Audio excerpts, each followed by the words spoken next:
Ndewonu ndị ọma na-ege m ntị. Ndewonu ndị ọma na-ege m ntị, ụmụnne m ndị Igbo. Achọrọ m ikwu okwu a ikwere ụmụnne anyị ndị Igbo ekwu a ka m na-ekwuru ọnụ na. Achọkwara m ịjụ ajụjụ wee kwukwe n'ihe gbasara ihe na-aga n'ihe onyonyo o ihe social media. Although mụnwa na onwe m so na ndị na-ebu the news gbasara Evangelist Ebuka Obi, mana today ụbọchị taa asị m ka m bịa karịa with ụmụnne m bụ ndị Igbo wee jụkwa ajụjụ wee mara ihe wu ihe Ebuka Obi mere ọnụma. Enwe vidio m ga-like ka ọ nọ watch. Ọ bụrụ na ọ nọ watchcha vidio ahụ, aga m ekwu okwu banyere ya bụ the vidio, mana enwere m obi aṅụrị that na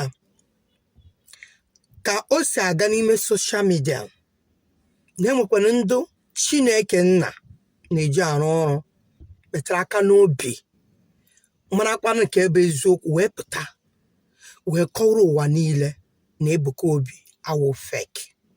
Ebuka Obi is called by God Almighty. Ebuka Obi is doing the work God have sent him to do. I'm very, very happy. Ahụrụ m ọtụtụ ndị etere mmanụ, Chukwu tere mmanụ, ụdị na-akụziri anyị ihe n'ụlọ nzukọ Chukwu, ụlọ ụka. Ma ndị ke nwaanyị, ma ndị ke nwoke, ma ndị si na Katọlik, ma ndị na-esi na Katọlik apụta na social media wee na-eme ka ụwa niile mara na Ebuka is not fake. Some wee sị na ọ rekasị ha grace Ebuka rute ha aka, ha na-ekpe ka Chineke nye ha the grace a wee rute ha aka, ha na-atapụ the grace. Mana ọ bụ ihe mwute na enwere ndị ụfọdụ n'ime anyị nwa bụ ndị Igbo sị na ihe nwanne anyị nwoke na-eme na ọ dị ha mma, maka na ọnụ nwa bụ ma ihe ọjọọ ahụ ọnụ na-eme na onye bịara for real ịtụpụ ndụ Chineke, ndị ekwensu werere agwụ wee kechie, ndụ mmadụ werere wee kechie wee nacha destiny ha, wee gbucha ndị ọtụtụ ndị egbu ndị ụfọdụ ka ọ hapụ ịbịa non expose. Ọ ihe ọnụ mere ọnụ ji agba ya ụkwụ, maka na ama m na ndị ọzọ na-anọ n'ime social media ama ihe na-eme na ọ bụ ndị nọ na social media mana ajụkwa ajụjụ sị gịnị ka Ebuka Obi mere ọnụ? Ebuka Obi, Evangelist Ebuka Obi, o mere ọnụ gịnị? Enwezikwa onye n'ime ọrụ pụtabere na social media wee kwuo na ihe Ebuka mere anyị ji adọ ya vam. Ihe Ebuka mere anyị ji ekwu maka ya. Ihe Ebuka mere anyị ji sị ọ ga-adị. Enwebekwa onye kwuru ihe o. N'ime comment section niile a, n'ime ihe niile a na-anya na onye ukwu na-eme vidio, onye ọwa na-eme akaja, eme Ebuka akaja. Ahụbekwa m onye dere sị Ebuka kpọrọ nwunye ya, ọ nwanne ya, ọ mma ya, ọ ikwu ya, ọ ibe ya, ọ Ebuka Obi o nwudiri ya na mmanụ because o bụrụ sị na ya bụ virgin, ya wee virgin and ya keepụga virginity ya because ọ nkwa o kwere Chukwu ya keepụga ya. Ọnụ were eze na-eji na-eme ihe akaja n'ime social media. Nga ọ ji na-eme ihe akaja n'ime social media, ozudoro n'ebe ahụ ọ nọpụtakwa na social media na-ekwu na ọwụ onye arrange, ọwụ onye fake prophet, all this, all that. Enwebekwa onye ọnụ kpọpụtara ala anyị na Evangelist Ebuka Obi bụle fake prophecy. Lovet bịara bịa eme testimony ka ọ mere wee claim prophecy onye ọzọ. Okay, yo klemere yo.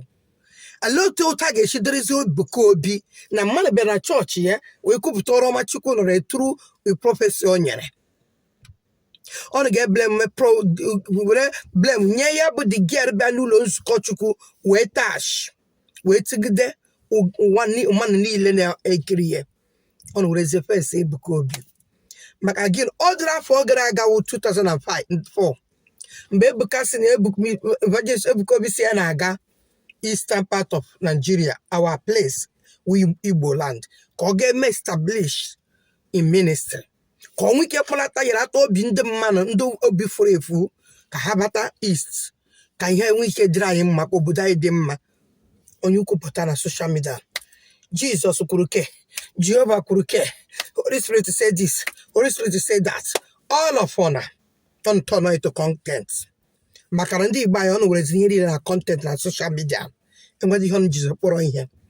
Ọnụ fụzi onye ka ha na-ekwu eziokwu Ọ maka na ọ bụ eziokwu ka ọ na-ekwu. Ọ chọrọ ime ka Igbo we can do not united together. That is only what Ebuka is working for. Ka o make ihe ọjọọ nọ n'obodo anyị wee dịtị mfe. Ọ na-sị ngere ka ụkọ abịa East. Ndị bịara abịa, some of them ọ na-bụ ihe ụbọ. Ure mee ya akacha. Chineke mekwa amara dịtọ ihe Chukwu kwadoro. Orutekwa East ahụ bịakwa bịa establish kwe na-agakwa n'iru. Chito na-emekwa ihe ebube ama dị iche iche. Una ndị ụfọdụ bịara that program last year bụcha healings, testimony here and there. Maka ọrụ nwa bụ ndị ọjọọ na-achọghị ịhụ onwe ọnụ n'anya. Onye ọrụ etisa. Ọ bụ egbu problem ndị Igbo anyị nwere. Onye na-agba n'elu ebe, onye na-agba ndị tradition na-agba n'iche, ndị chọọchị na-agba iche, ndị amara. Can't we all come together? Akwa ofu Chukwu Chineke bi n'eluigwe ka a na-efe ihe. Ụzọ ọrụ iche ekpe gị. Enwede onye bụkasị efere ka ya.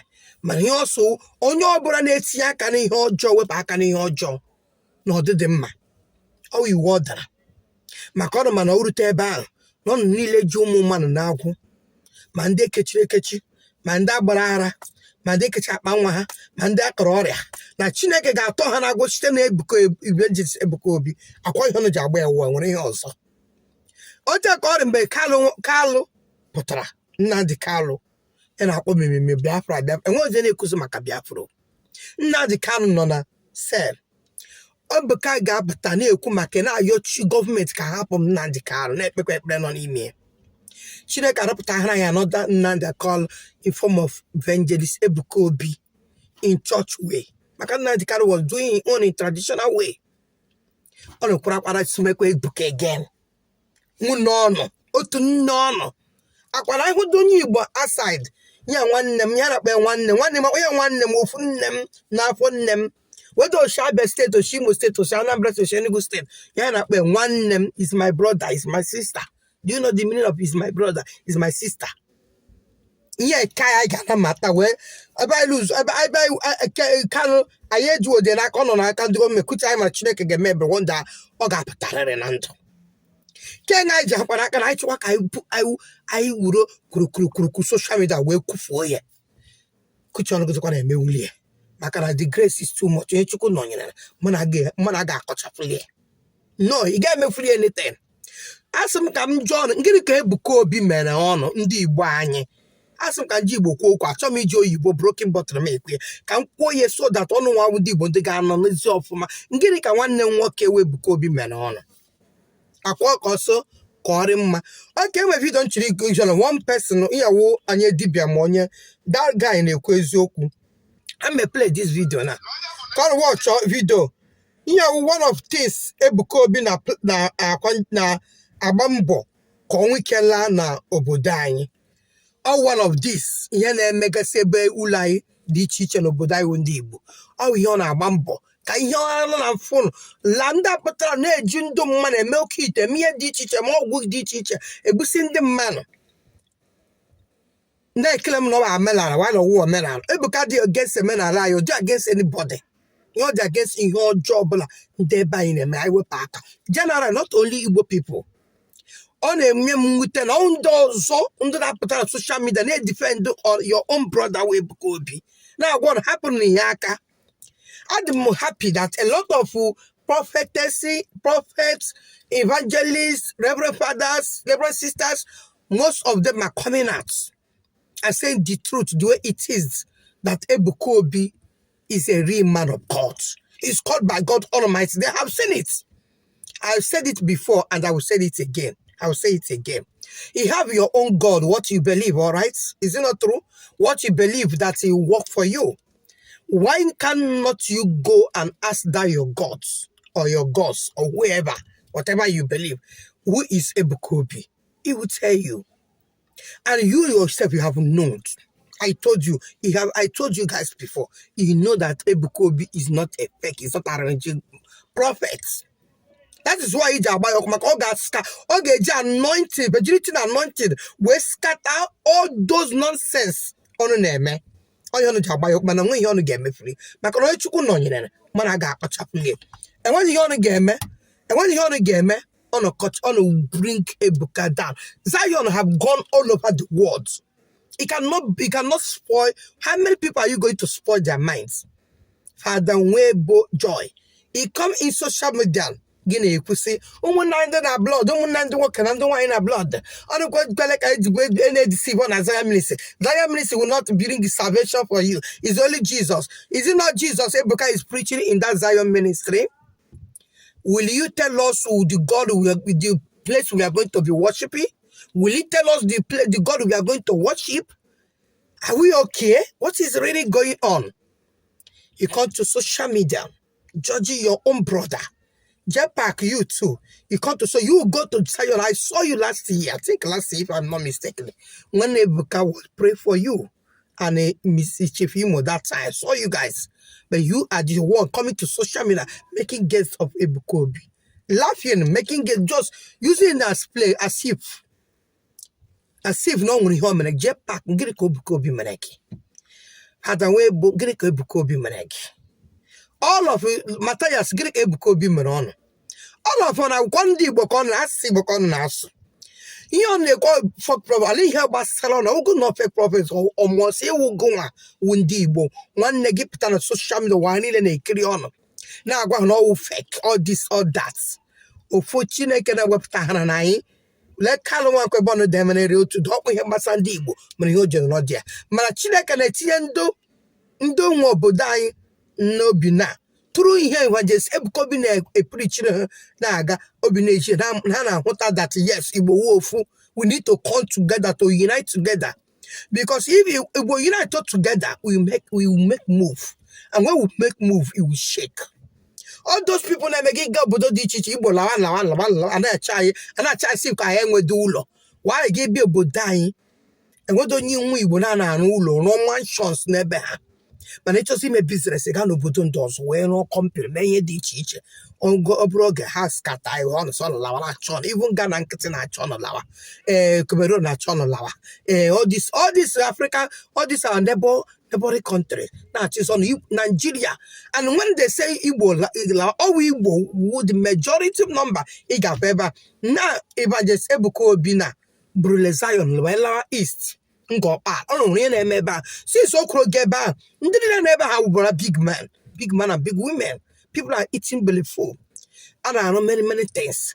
The same person now on us, but the same person now in hospital here and the psychiatric hospital and other things have ambition of issue. I thought the kind of Honyara nerum nagari nozo. I thought kind of this time nozo. On a meka agara what I say, Tijihana be agara cure. Kaim Kihenda Nile, Muye Bushuman, Meto man, go to Kirila endo. On a social media. On one on. On a Ebuka one no yen with the home on. Or you have to throw a meru keg had drawn on a man. On a free governor. Soludo, SLS Megana, Anambra State. Would you have Megana? You can be because Kelele, where Kele City governor Megofuma on a quick. Yeah, if you have people get meted with that governor, other people, if you could have Budaya them. Or but I will get Lady and Abrojo at Tegoti Sala. Give no new Roger, I Lego Roger at Tishala. Give on your big man Roger at Tishaganus. He gave you security, do Aganos. Give you this, but this is a place, a home that's. Ginaga before Ginaga majestically, boldly, they happy, and when you name the die. But kid, I hear them, be up ranga say after all man, Ebukoloyeka, war the Quebe, our the Quebe, this, that, all those kind of things. This is what my brother Ebuka is fighting for peace to come in Igbo lands. Another Nandikalo. Man, now no bidokure, now they bam.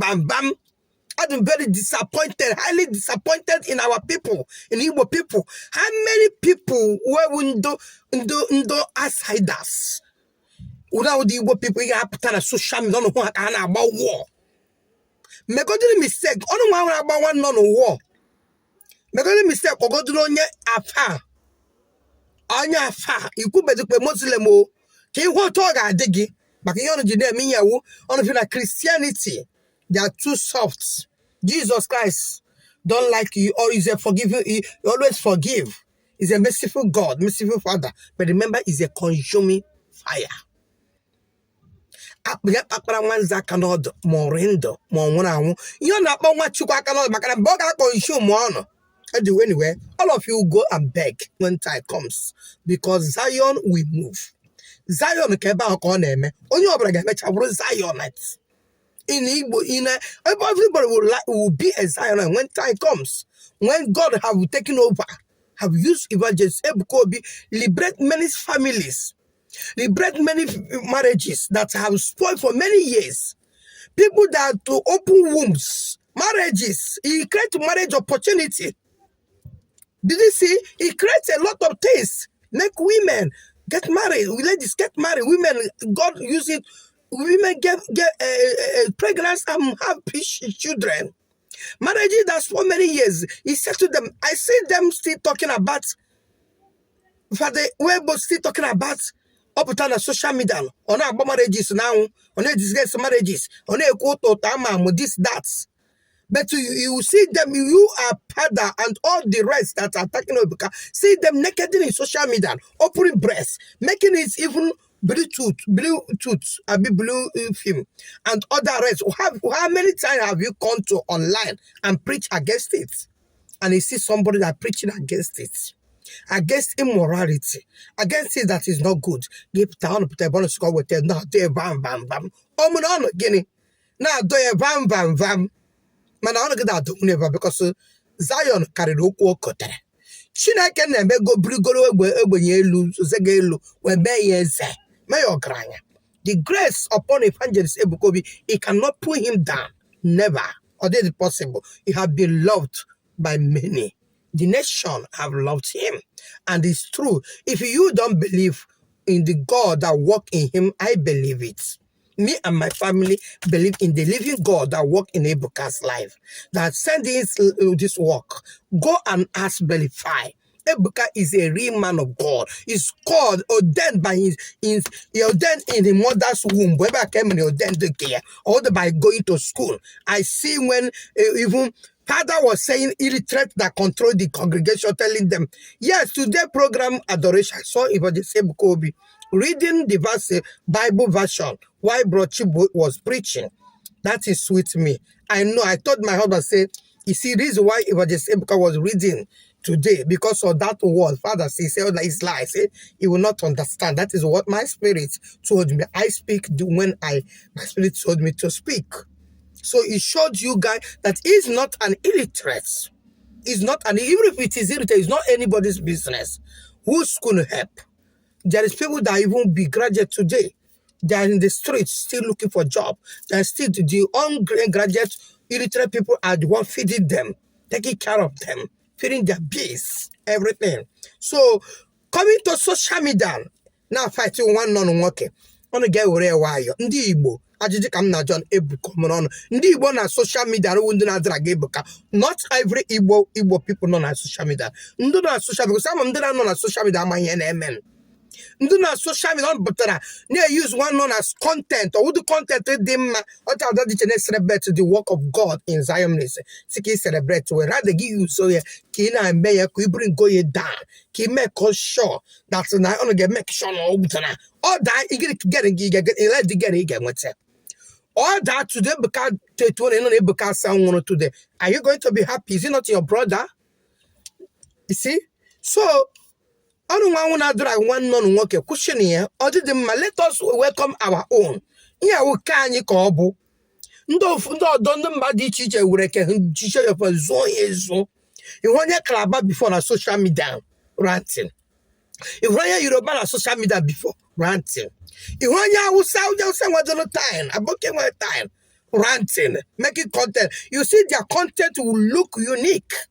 They do what they know how to, like as Adadiche, I do what I know how to do. If you don't like it, concern me. I make money, I don't make money. It's not none of my business. I have make my money before social media. I don't care whether I make money, but I believe that one day I will make the money much as I want. It's not that I'm not making money, but there is kind of money we make in social. I know that you are making money. Do you understand me? So, before Abraham, Jesus was born, before this social media, we are eating. We are beautiful. We are in existence. We are working. We are doing okay. Okay? So coming to social media, you come to pull your brother, you want to make the whole world to see you. Are you better than him? You okay, Kayama. Ike Bukama. Sure, but no God and honor dear, and which is truth. Only now a cotton, only now chuck even go that Ekayama. Even go there, done, what they will get again with 10 yen. He cannot take a position. That grace will never come to you. He cannot. This is grace option upon the way we put that. He cannot take it. Only what I'm going to care. Because yen just come Joma Jujaw, get it called Bukobi Mron, and what they got to your man. Again, of Vidana. Yeah, one of the reasons why if I just EBUKA OBI, yeah, one of the reasons, age. I got to go to this one, I will do another video about it.